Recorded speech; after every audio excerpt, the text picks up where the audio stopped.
As if getting discarded by an avoidant wasn't painful enough.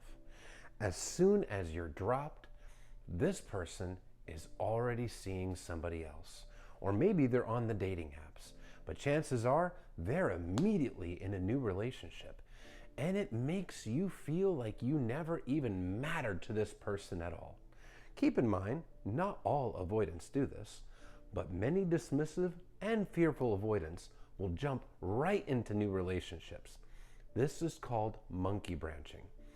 A monkey swings through the trees, not letting go of the previous branch until they have a new branch in hand. It's a metaphor for serial dating, and it's very common with avoidance. Now, it doesn't necessarily mean that you never meant anything to this person. If they're a dismissive avoidant especially, chances are they ran from the relationship because you were special, because you were actually starting to poke through that castle wall they built around their heart, and their fears of emotional intimacy were growing. If they're a fearful avoidant, they can have these fears triggered as well, but there could have been a breakdown of communication in the relationship, and they never actually told you their wants and needs, and they started to resent you, and they shut down and buried their feelings for you as well.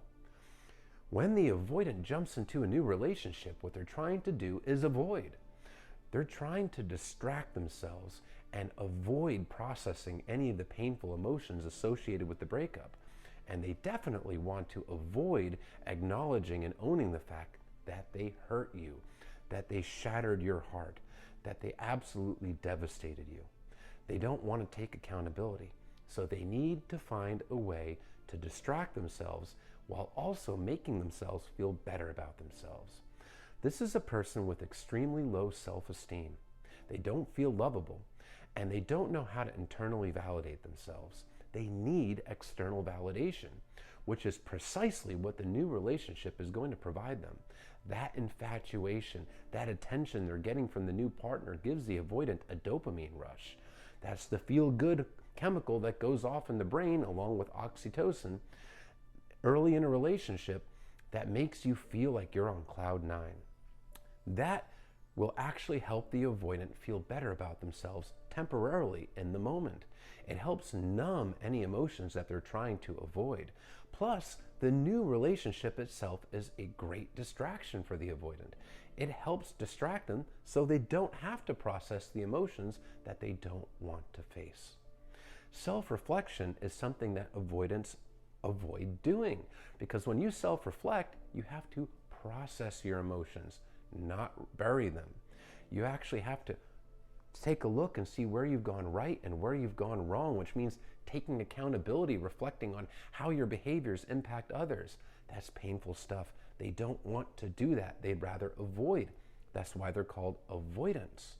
So one of those easiest ways to avoid having to deal with anything due to the breakup and how they hurt you is to jump into a new relationship.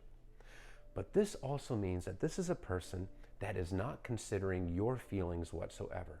They weren't thinking of you and your heart when they discarded you, and they're not thinking of you and your heart when they're jumping into a new relationship. They're not even considering how badly this can devastate you and make you feel like you never even mattered. They're only thinking of themselves and what they perceive that they want, need, and feel in the moment. It is wholly self-absorbed.